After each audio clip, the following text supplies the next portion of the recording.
এই ফ্রেন্ডস, প্রতিবারের মতো ইন দিস উইন্টার আমি আমার ছোট্ট একটি বাগান রয়েছে, ফুলের বাগান।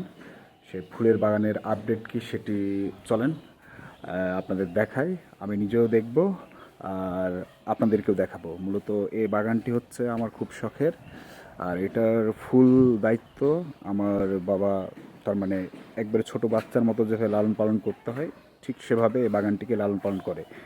আর এই বাগানে শুধু যে ফুলের গাছ রয়েছে তা না, এই বাগানে ফুলের গাছের সাথে সাথে আপনার রয়েছে বিভিন্ন ধরনের সবজির গাছও রয়েছে।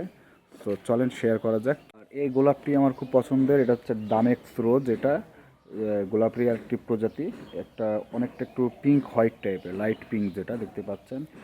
আর এবার শীতের শেষে যদি বা ঝরে পড়ছে অনেকগুলো তার মানে পাতা, তারপরে ফুলের কলি, বাট অনেকগুলো দেখতে পাচ্ছি আমার বাগানে ফুল ফুটেছে ডামেক্স রোজে, দেখতে পাচ্ছেন। আর নতুন নতুন অনেক গাছ লাগানো হয়েছে, দেখাচ্ছি আপনাদের। ফার্স্ট অফ অল দেখতে পাচ্ছেন এটা হচ্ছে একটি ছোট্ট শিউলি ফুলের গাছ, এটা কিন্তু একবার বড় হতে যাচ্ছে, খেয়াল করতে পাচ্ছেন।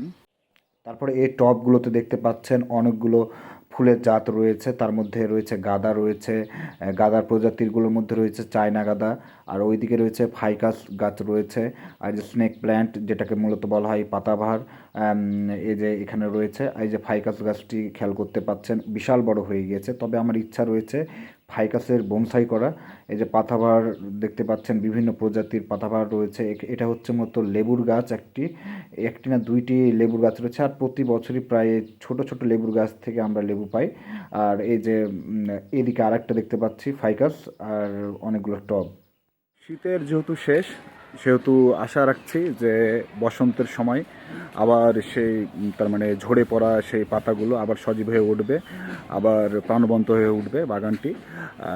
আর এর মধ্যে মনে করেন অলরেডি প্রাণবন্ত হওয়া শুরু করেছে, নতুন নতুন ফুল ধরা শুরু করেছে, যেমন শিউলি ফুল, তারপরে গোলাপ তো দেখালাম এগুলো, আর কিছু কিছু গোলাপ আবার ঝরেও পড়েছে, দেখালাম আপনাদের। তো এক্সপেকটেশন রয়েছে যে বসন্তে একবারে ফুলের সুগন্ধে সুগন্ধিত হবে আমার এই ছোট্ট বাগানটি। তো এই তো ছোট্ট ভিডিওটি আপনাদের সাথে শেয়ার করলাম।